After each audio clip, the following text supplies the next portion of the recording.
Yo, what's up everybody? It's Chester27 here today, and I'm going to be going over the new controller settings that Fortnite implemented with their last update. These settings can be a little confusing and a little intimidating, especially to new players. Going right into it, um, our old sensitivities are all grayed out, as you could tell. Um, it's all still set to what it used to be, but it's grayed out now. I will explain why it's grayed out later in the video, but for now, let's just jump into the basics. So, they made this new section of controller sensitivity saying look sensitivity, aim sensitivity, all that. This is for more of your beginning players. Really simple, easy to set up. Kind of reminds me of like Call of Duty's sensitivities. But I'm assuming this is not why you're in this video. You're here for the advanced options. These advanced options, honestly, there's a lot going on with them. If you don't know what you're doing, they're going to be really confusing. So, explaining them, the horizontal and vertical speed, I'm pretty sure it's self-explanatory. There's one thing I will say, they made the sensitivity so freaking high now, so you could spin like way too fast. I played at 48%, and that's, I don't know, it's kind of low, but it is what it is. Vertical speed, obviously up and down. So this horizontal boost and the vertical boost, this boost is actually a really, really cool concept that they added into the game. I haven't seen it in another video game yet, but pretty much what boost means is when your controller is all the way to the right or all the way to the left, or your analog stick is all the way to the right or left, whichever direction really, you're going to get a boost which speeds up your sensitivity.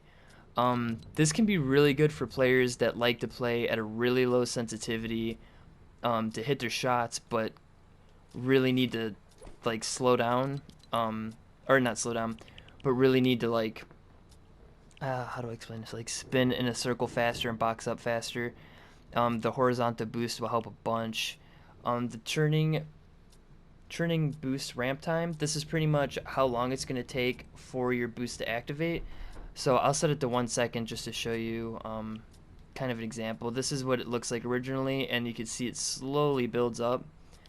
And I'll set it to like 100 just so you really see how fast it speeds up. And as you can tell, it starts to go faster and faster and faster. It's a really, really cool setting. I personally won't be messing with the boost setting much. Maybe in the future I'll mess with it a lot, but right now I don't really see a reason to mess with it. If you like having a fast sensitivity for building and you are using boost, I would strongly recommend putting instant boost when building on. Again, I'm not going to be using boost though, so I'm not 100% sure if that's the way to go. Your ADS, the aiming down sight sensitivity, is literally the same exact thing as above. It's just, when you're aiming down with an AR or aiming down with a sniper. They did get rid of the difference between scoped and AR sensitivity with snipers. You can actually turn this back on, but I'll tell you guys how to later. Look dampening time. I honestly think this is like the delay it takes for your controller to work. Honestly, not too sure what this does too much. It's kind of sad that I don't know what that is. But I saw another guy messing with it, and he said it didn't make too big of a difference for him. The input curve, this in my opinion is the biggest difference that they added into this game for controller players. I personally love the linear setting. I actually don't know anybody else that uses it yet, and I haven't seen any streamers use it. But the difference is when you're playing on exponential, your controller kind of it slowly gains speed when you're uh, just trying to look around and stuff. Your controller isn't instantly super fast, and that honestly scared shit out of me.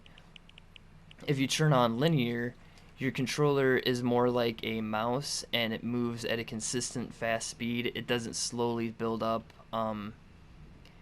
This I don't know. I saw some people on YouTube try to build with this, and they said it's not really easy to build. They couldn't even grab their walls with edits.